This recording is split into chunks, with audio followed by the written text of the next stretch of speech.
kampanye fisik, ada di medsos, online, kan, like, kemudian dia tayangan di Facebooknya atau di Twitternya mendukung seseorang, itu juga. Apakah ada sanksi minimal dan sanksi maksimal, Pak? Tergantung kesalahannya, Jadi ada PP-nya itu, Pak. Yang paling ringan adalah peringatan.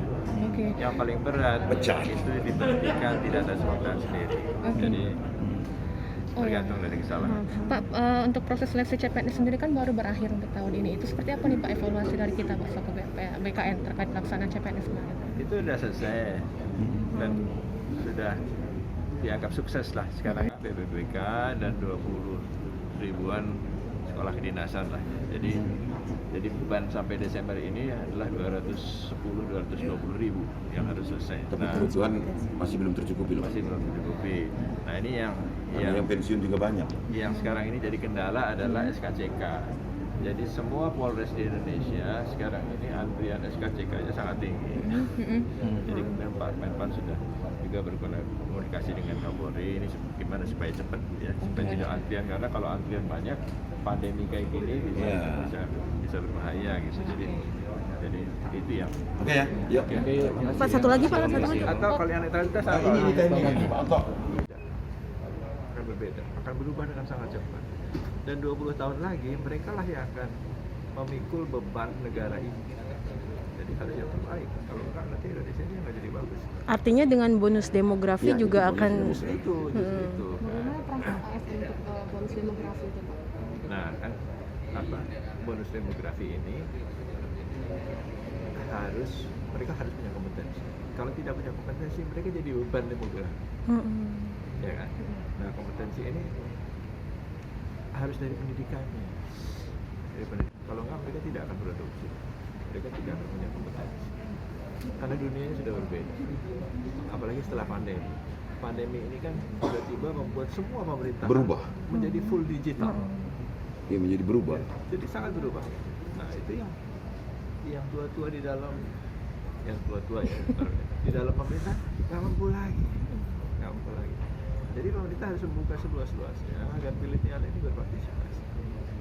Karena mereka lah yang akan berubah. Ini Pak, bagaimana hubungan BKN sebagai instansi vertikal dengan Pemprov itu Pak untuk menjaga harmonisasi dengan pemerintah daerah? Ya itu tugas BKN untuk melayani semua 4,1 juta PNS. Ya. Betul seperti yang tadi disampaikan Pak Gubernur. Ke depan mestinya mereka sudah tidak usah mikir kapan naik pangkatnya, kapan berkalanya. Itu satu-satunya kepres yang digitalisasi. Yang lainnya kepres lainnya belum. Tapi pelayanan kebahagiaan sudah digitalisasi. Nah, jadi kalau kepres pelayanan kebahagiaan sudah digitalisasi, ke bawahnya ya harusnya digitalisasi. Nah itu sekarang kita coba galakkan. Nah sekarang ini yang pendaftaran CPNS kan semuanya udah online semua. Berkas-berkas juga online semua. Dan rundingan. Udah seperti itu. Nah ke depan itu akan lebih heboh lagi. Ya. Saya nambahin. Iya, siap. Jadi gini, bahwa kenapa diperlu baik itu provinsi, kabupaten, kota tentang peta kebutuhan.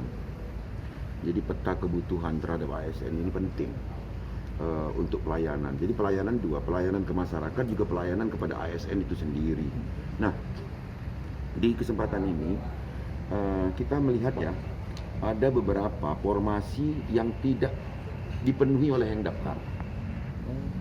Karena ada yang seperti dokter atau apa lain. Nah, itu saya harapkan Bupati Wali Kota termasuk Pemprov ini mengajukan harus ada alternatif, jangan kaku disiplin ilmunya begitu loh.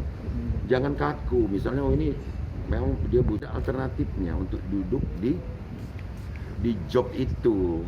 Nah itu. Nah terus yang saya harapkan dengan adanya Pak Bima datang ini adalah ada penyebaran yang berkeadilan tentang ASN antara di daerah termasuk guru dan yang di kota. Jangan numpuk di kota semua, akhirnya di daerah hanya kebagian honorer gitu kan. Itu aja. Ya. Jangan lupa subscribe, share, komen, dan like ya.